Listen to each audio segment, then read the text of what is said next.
వాటి గారు నిన్న అంటారు అనంత వెంకటరామరెడ్డి గారు చీప్ ట్రిక్స్ ప్లే చేస్తున్నారని చెప్తున్నారు. ఆయన 40 సంవత్సరాల నుంచి ఇలాంటి చీప్ ట్రిక్స్ చేస్తుంటే కన్నా ప్రజలు ఎప్పుడు కూడా ఆశీర్వదించేవాళ్ళు కాదు. ఈరోజు ఎన్నికలప్పుడు మాత్రమే పార్టీలు తప్ప మళ్ళీ ఎన్నికలైనాక ఎవరు గెలుపు ఎవటమి దాని తర్వాత ఆయన పర్సనల్గా ఎప్పుడు కూడా పోయింది లేదు. ఎవరిపైన కూడా కక్ష సాధింపు చేయని వ్యక్తి ఎవరైనా ఉన్నట్టుగా అది అనంత వెంకటరామరెడ్డి గారే. కానీ ఆయన అక్రమ కేసులు పెట్టి అక్రమాలు దాడులు చేపించి మా పైన ఏదేదో చేసి చెప్తున్నారు దగ్గుబాటి గారు. నిన్న ఒక వీడియో కూడా వైరల్ అయింది. ఆ వీడియో చూసి మీరు అందరూ ఏం చెప్తారు? ఏ విధంగా ఆయన నగేష్ గారికి అందరూ వెంటాడి దాడులు చేసిన విషయం కూడా ప్రతి ఒక్కరు కూడా వైరల్ అయింది. వీడియో మనం అందరూ చూసాం.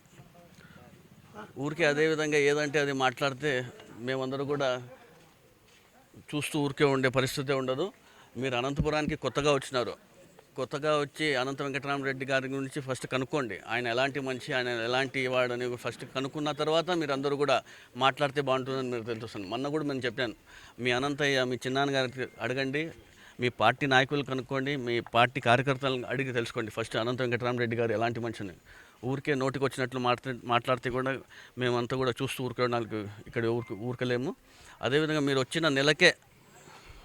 వచ్చిన నెల రోజులకే ఈరోజు అనంతపురంలో ప్రశాంతంగా ఉన్న అనంతపురంలో దాడులు జరిగినాయంటే ఒకసారి మీరు ఆలోచించుకోవాల్సిన అవసరం కూడా ఎంతైనా తెలుస్తుంది.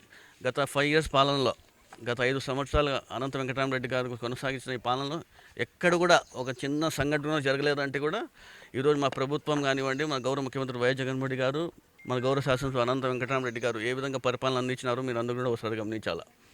ఊరికే చీప్ ట్రిక్స్ చేస్తున్నారు, అక్రమ కేసులు పెట్టి భయపడిస్తున్నారు. ఆయనకి ఓటమికి మేము భయపడుతున్నామంట.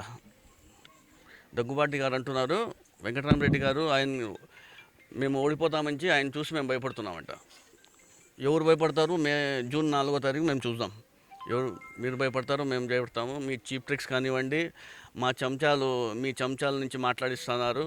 మీ చీప్ ట్రిక్స్, మీ అక్రమ దాడులు అన్నీ ఎన్నో మాట్లాడుతున్నారు కదా. జూన్ 4వ తారీఖున చూద్దాం ఎవరు భయపడుతున్నారో ఎవరు లేదో ప్రతి ఒక్కరు చూస్తాను. ప్రజలందరూ గమనిస్తున్నారు. వీళ్ళు చెప్పిన మాటలు ఎవరు నమ్మకండి. ఏ పరిపాలన సాఫీగా నడుస్తుంది, ఎవరు ఏ విధంగా ఉన్నారో ప్రతి ఒక్కరికి తెలుసు. రాబోయే రోజుల్లో జరగబోయే మే 13వ తారీఖున పెద్ద మెజారిటీతో ప్రజలందరూ కూడా అనంత వెంకటరామరెడ్డి గారికి ఓట్లు ఇవ్వబోతున్నారు. ఖచ్చితంగా మన గౌరవ ముఖ్యమంత్రి వైఎస్ జగన్మోహన్ రెడ్డి గారు అదేవిధంగా మన అనంత శాసనసభలో అనంత వెంకటరామరెడ్డి గారు, ఎంపీ శంకరనారాయణ గారికి పెద్ద మెజారిటీతో గెలిపించి ముందుకెళ్ళి తెలియజేస్తున్నాను.